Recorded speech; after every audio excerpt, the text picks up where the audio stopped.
Professor Black Ops, you see it, let's get it.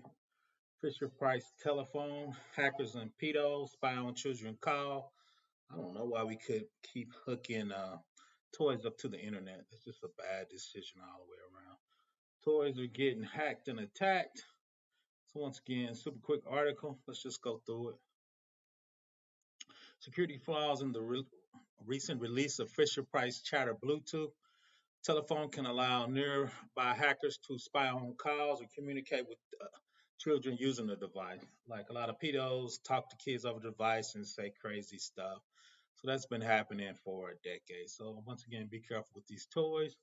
Let's just hit these super short article. Many adults find it charming when Mattel upgraded its classic Fisher Price chatter telephone for the 60th anniversary in October with an actual Bluetooth capability, so grown-ups can use it too, and for actual mobile phone calls. Right. So, like once again, we're doing too much with these toys.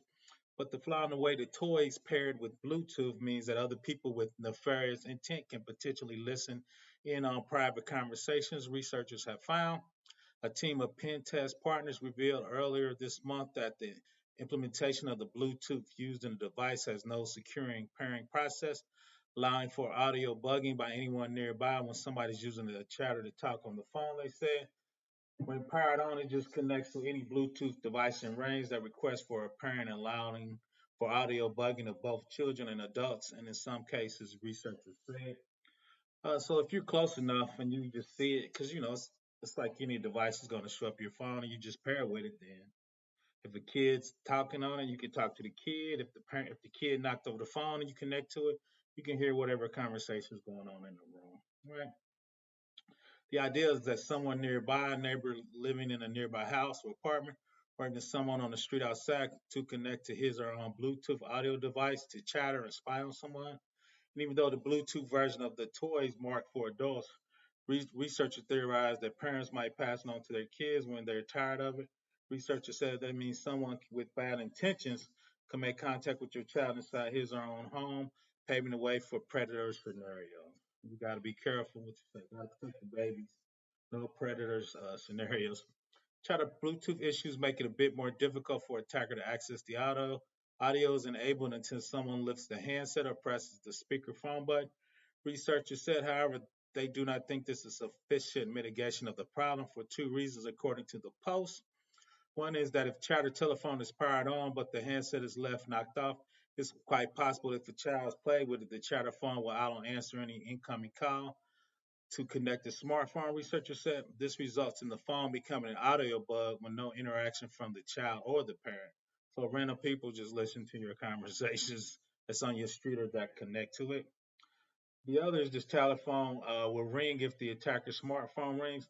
This means that attacker can simply use two phones, one to pair with the chatter phone and the second to call the first phone to establish a two-way audio if the child answers the chatter phone, researchers said.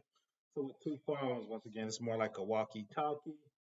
And I promise a lot of predators know that because those are kind of kids' toys with the Bluetooth. Researchers outlined in the post how people can test if their particular chatter phone is vulnerable to this issue. They also provided mitigation for any parent concerned with the potential use of the chatter phone for spying on them or communicating with their children. People who have the Bluetooth version of the chatter phone should ensure it is powered off when not explicitly in use, and parents should supervise their child use of the phone. Right, but we know parents don't really supervise their kids using toys. The parents give the kids toys so they can take a break, right? So considering one of the Bluetooth phones can connect to the chatter phone at a time, an attacker cannot connect to a rogue phone if the legitimate phone is connected. Therefore, people should not leave the chatter telephone powered on if they leave their home with their smartphone that is not connected to the chatter phone, researchers said. So once again, you want to disconnect it so no rogue phones can connect to that Bluetooth device. So once again, that was super short. Be careful with any phones or toys that connect to the internet or Bluetooth. Keep the baby safe. Professor Black Ops, have a great holiday.